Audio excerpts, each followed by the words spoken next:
इतिहास में भगवान श्री कृष्ण ने अनेकों अद्भुत बाल लीलाएं की हैं। इन्हीं में से एक इतिहास है जब उन्होंने कुबेर जी के 2 पुत्रों का उद्धार किया। इस घटना को इतिहास में यमलार्जुन उद्धार के नाम से जाना जाता है।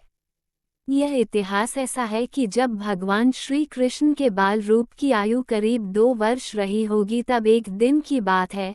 माता यशोदा घर में बैठकर दही मथ रही थी, जिससे कि वह ताज़ा मक्खन निकालकर अपने कान्हा को खिला सकें।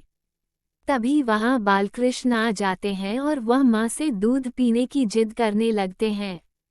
अब माता यशोदा श्री कृष्ण जी को दुग्धपान कराने लगती हैं।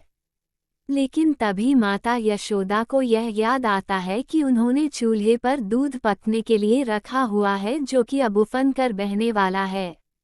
ऐसी दशा में माता यशोदा भगवान श्री कृष्ण को कुछ पलों के लिए एक तरफ रखकर चूल्हे की तरफ भागती हैं। इससे भगवान श्री कृष्ण थोड़े क्रोधित हो जाते हैं, जैसे बालकों में जो एक जिद क्रोध के रूप में दिखाई देती है। श्री कृष्ण वहां पर रखी मटकियों को फोड़ देते हैं जिनमें दही रखा होता है, और जो थोड़ा मक्खन माता यशोदा ने बनाया था उसे वह उठाकर बंदरों को खिलाने लगते हैं। जब माता यशोदा पीछे से धीरे धीरे आती हैं तो भगवान श्री कृष्ण वहां से भाग भी जाते हैं। इस पर माता यशोदा भगवान श्री कृष्ण को पकड़ लेती हैं, उन्हें पुनः दुग्धपान कराती हैं और इसके बाद श्री कृष्ण कहीं दूर न भाग जाएं, इसीलिए छोटे से उखल से वह श्री कृष्ण को बांधना चाहती हैं। लेकिन यहाँ पर भगवान श्री कृष्ण माता यशोदा को थोड़ी सी लीला दिखाते हैं। माता यशोदा रस्सी के एक सिरे को उखल से बांधती हैं और रस्सी के दूसरे सिरे को भगवान श्री कृष्ण की कमर से बांधती हैं, लेकिन रस्सी 2 अंगुल छोटी पड़ जाती है। उधर माता यशोदा घर से कुछ और रस्सियां निकाल कर लाती हैं और उन्हें जोड़कर पुनः श्री कृष्ण के कमर से बांधने लगती हैं।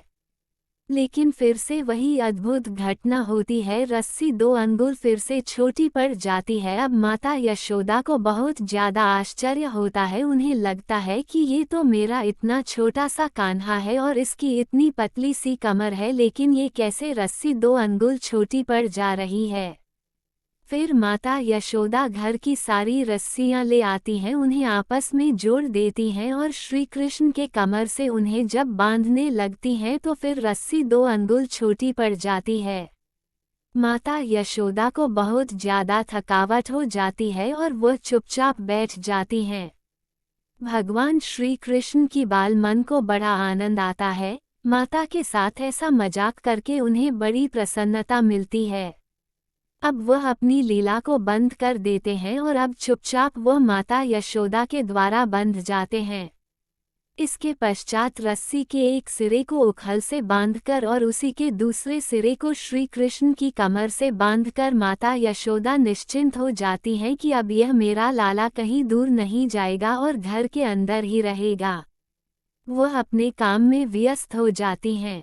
वास्तव में कमर से बांधे जाने पर कोई भी बच्चा उखल नहीं घसीट सकता था, लेकिन भगवान श्री कृष्ण कोई बच्चे तो नहीं थे, बल्कि वह तो सर्वशक्तिमान भगवान थे। अतः वह उखल को घसीटते हुए कमरे के बाहर आंगन में चले जाते हैं। वहां आंगन में 2 अर्जुन के पेड़ एकदम अगल बगल खड़े थे और उनके बीच से थोड़ी सी जगह थी। श्री कृष्ण उखल को घसीटते घसीटते वृक्षों के बीच में पहुंच जाते हैं। श्री कृष्ण तो छोटे होने के कारण उन पेड़ों के बीच से निकल जाते हैं, लेकिन उखल वहां पर फंस जाता है।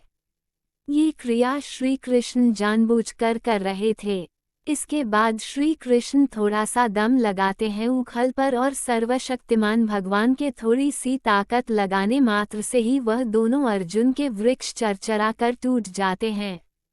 जैसे ही वह वृक्ष टूटते हैं, वहां 2 दिव्य पुरुष खड़े हो जाते हैं उन वृक्षों की जगह पर। ये दोनों भगवान श्री कृष्ण को प्रणाम करते हैं, उनकी स्तुति करते हैं और अपने बारे में बताते हैं कि हे प्रभु, आपने हमें नारद जी के शाप से मुक्त कर दिया। हम कई हजार वर्षों से वृक्ष बनकर यहाँ खड़े थे। नारद जी जैसे महात्मा ने हमें हमारे कल्याण के लिए ही श्राप दिया था। कई हजार साल पहले की बात है, जबकि हम कुबेर जी के पुत्र हैं और हमारा नाम नलकूबर और मणिग्रीव है। हम बहुत ज्यादा घमंडी हो गए थे, क्योंकि एक तो हम कुबेर जी के पुत्र थे और दूसरा हमारे पास बल, धन, सुंदरता और यौवन बहुत ही उत्तम कोटि का था। इससे हम किसी को कुछ समझते नहीं थे। एक बार की बात है, हम अपनी स्त्रियों के साथ सरोवर में नहा रहे थे। उस समय हम सभी बिल्कुल निर्वस्त्र थे और हम सभी काफी समय से जल क्रीड़ा करने में मस्त थे। तभी वहां से श्री नारद जी गुजरते हैं। श्री नारद को देखकर स्त्रियां तो लज्जा के मारे अपने वस्त्र पहन लेती हैं, लेकिन हम दोनों मदिरा के नशे में थे और साथ ही साथ हमें घमंड भी बहुत था। अतः हम नारद जी को ना तो प्रणाम करते हैं और ना ही हम कोई वस्त्र धारण करते हैं, बल्कि वैसे ही नंग धड़ंग उनके सामने हम आ जाते हैं। इससे नारद जी यह समझते हैं कि हमारा कल्याण करना बहुत आवश्यक है और वह हमें शाप दे देते हैं और हमें इस वृक्ष की योनि में पहुंचा देते हैं। नारद जी हमें बताते हैं कि जब भगवान स्वयं अवतार लेकर आएंगे और तुम्हारा उद्धार करेंगे, तब तुम दोनों को इस योनि से मुक्ति मिलेगी। इस तरह से हम पिछले कई हजार वर्षों से यहाँ पर वृक्ष के रूप में खड़े थे और आज आपने हमारा उद्धार कर दिया। प्रभु, आपको कोटि कोटि नमन है। आपने हमें अपनी भक्ति भी प्रदान की, जो कि हमारे लिए सबसे बड़ा धन है, और अब हमें रूप, यौवन, धन, बल और पद का कोई भी अहंकार नहीं छूने पाएगा। इसके उपरांत वह दोनों कुबेर जी के पुत्र नलकूबर और मणिग्रीव वहां से अपने लोक में चले जाते हैं। भगवान श्री कृष्ण यहाँ पर पुनः अपनी लीला को आगे बढ़ाते हैं। इस तरह से भगवान श्री कृष्ण बाल रूप से ही कई तरह की अद्भुत लीलाएं दिखाने लगे थे, जो कि इतिहास में दर्ज हैं। भगवान श्री कृष्ण ने बाल्यकाल से ही कई पापियों का ऐसे ही उद्धार किया था।